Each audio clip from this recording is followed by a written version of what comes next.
There is a media outlet that covers our nation's capital, and it is the only reporter-owned and operated newsroom covering Ottawa with neither politics nor punditry.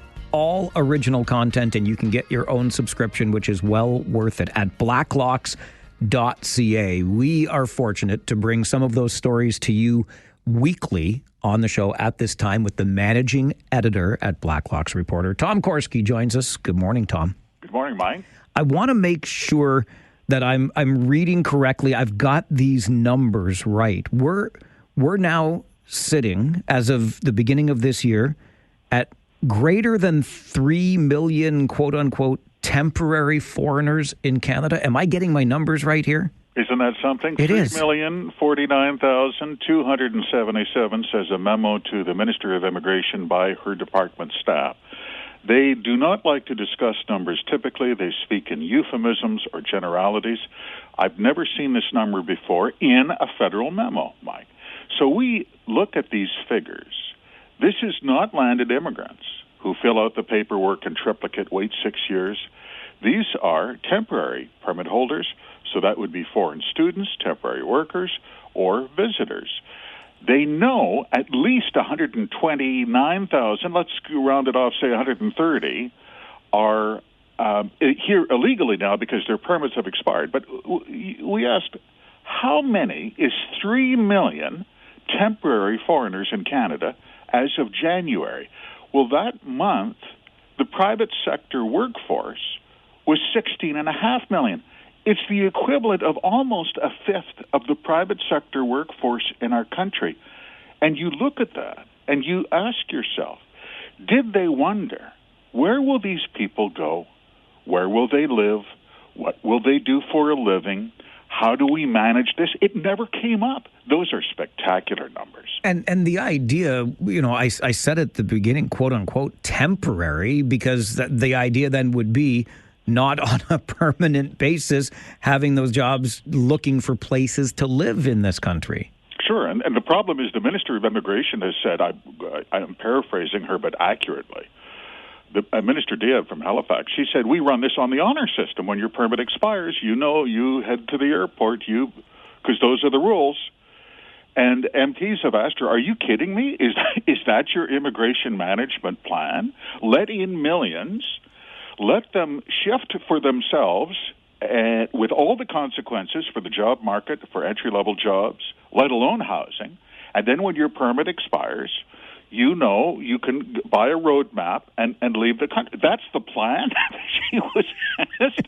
And why don't I quote her? What is the plan to get them to leave? Conservative MP Michelle Rempel-Garner asked in the House just before Parliament adjourned for summer. And the minister replied, we have rules in this country, and we expect people to follow the rules. And MP Rempel-Garner said, don't you get it? You can't have an immigration system on the honor basis because then you have no system. Then it's mayhem, and that's where we are. I loved this story at Blacklocks, Tom, though I confess it does perplex me a bit. But the introduction of Sharia law into home loans in Canada, conveniently enough, just before the election? This would be the first time Sharia law was ever introduced in any federal legislation or regulation. And of all people, Quebec MPs in particular, are wide awake on this, and they have opposed this vigorously. This is through access to information. We see the Department of Finance was really pushing this. According to CMHC, the federal mortgage insurer, we see CMHC internal memos where they say, what did one executive say?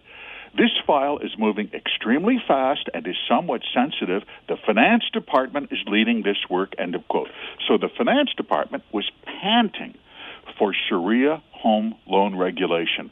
Sharia law does not abide any collection of interest. All interest is usury. That doesn't mean they get interest-free loans. It means it's a complicated arrangement of joint ownership, which CMHC warned Cabinet is a nightmare in terms of tax and liability. And they still proceeded with it. We couldn't get an answer why, but I believe that you have hit on the key. This was pre-election, and there's 1.8 million Muslim voters in this country. Follow the voters, Tom. It's all about the voters, isn't it? Everything is politics in this town. You know, it doesn't matter what it is. Home loans, weights and measures, the weather forecast, everything is politics. Are we still in the business in Ottawa, Tom, of granting money, millions of dollars, to bankrupt companies? This is a first. You know, when people say, how come Canada's not number one anymore? Not true. This is a startling initiative by the Department of Industry, as it was announced by the Minister, Melanie Joly.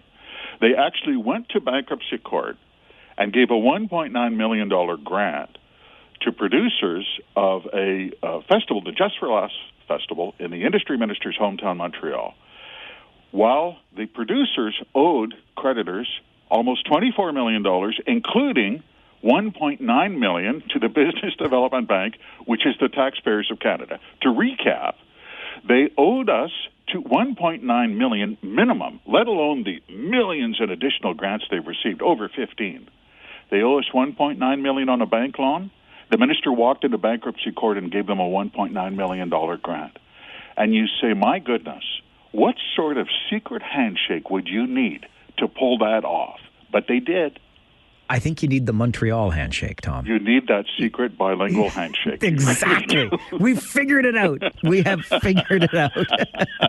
Oh, as always, sir, appreciate the work you do and the time on the show. Thanks for being here. Thank you, Mike. Tom Korski, the managing editor of the Blacklocks Reporter. Check it out for yourself. It is subscription-based, blacklocks.ca.